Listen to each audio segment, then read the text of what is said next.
Hello, and welcome to today's video, where we will explain what is the G7, who are its members, what does it, and why it matters.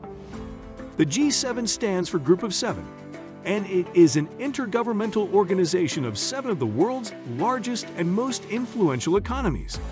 These are Canada, France, Germany, Italy, Japan, the United Kingdom, and the United States. The European Union is also a non-enumerated member that participates in the meetings. History of G7. The G7 was formed in the 1970s as a response to the global economic and monetary crisis that were affecting the world at the time. The leaders of these countries decided to meet regularly to discuss and coordinate their policies on issues such as trade, finance, security, health, environment, and development.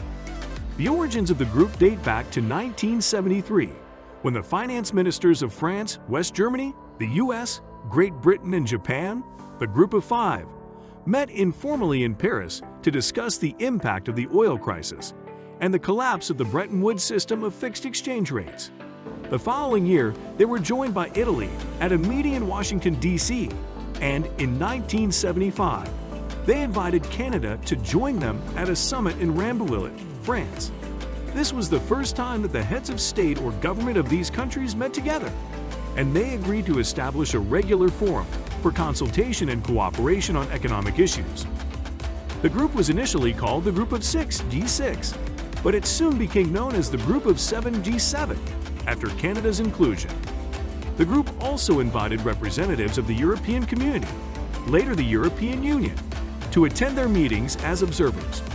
The group expanded to 8 members, G8, in 1998, when Russia was formally invited to join after years of post-Cold War dialogue and partnership.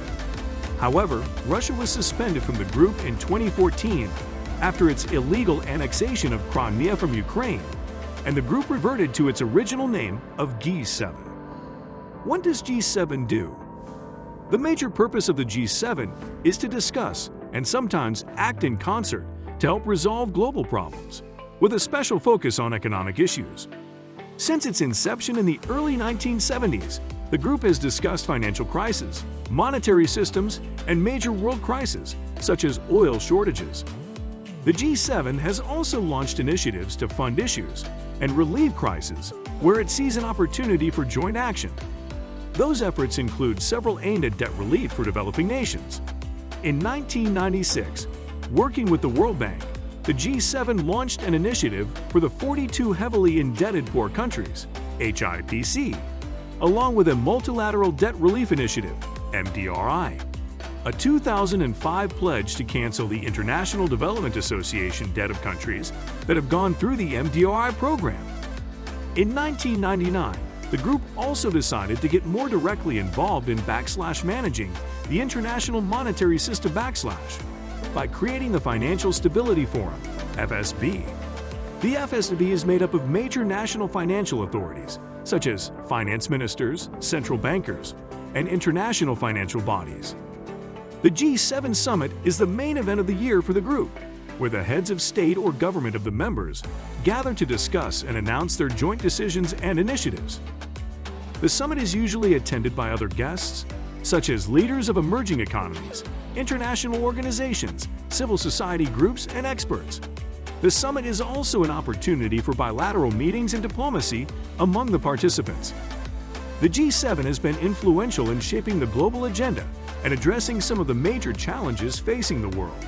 For example, in 2014, the G7 suspended Russia from the group after its illegal annexation of Crimea from Ukraine and imposed sanctions on Moscow for its aggression.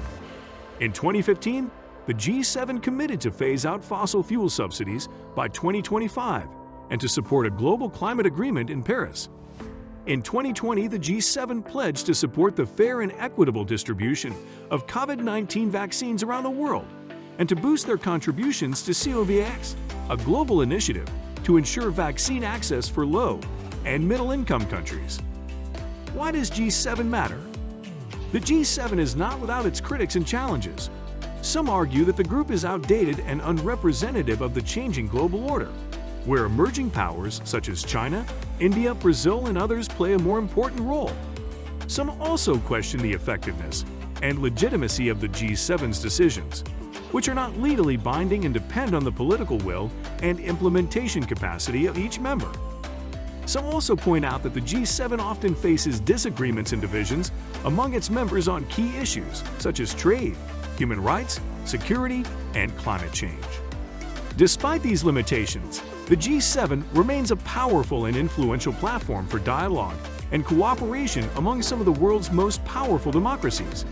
The G7 can leverage its combined economic, political, and diplomatic clout to shape global norms and standards, mobilize resources and actions, and provide direction and leadership on critical issues that affect us all. That's all for today's video on what is the G7. We hope you enjoyed it and learned something new. If you did, please give this video a thumbs up and subscribe to our channel for more videos like this one. And don't forget to leave your comments below with your thoughts or questions on this topic. Thank you for watching and see you next time.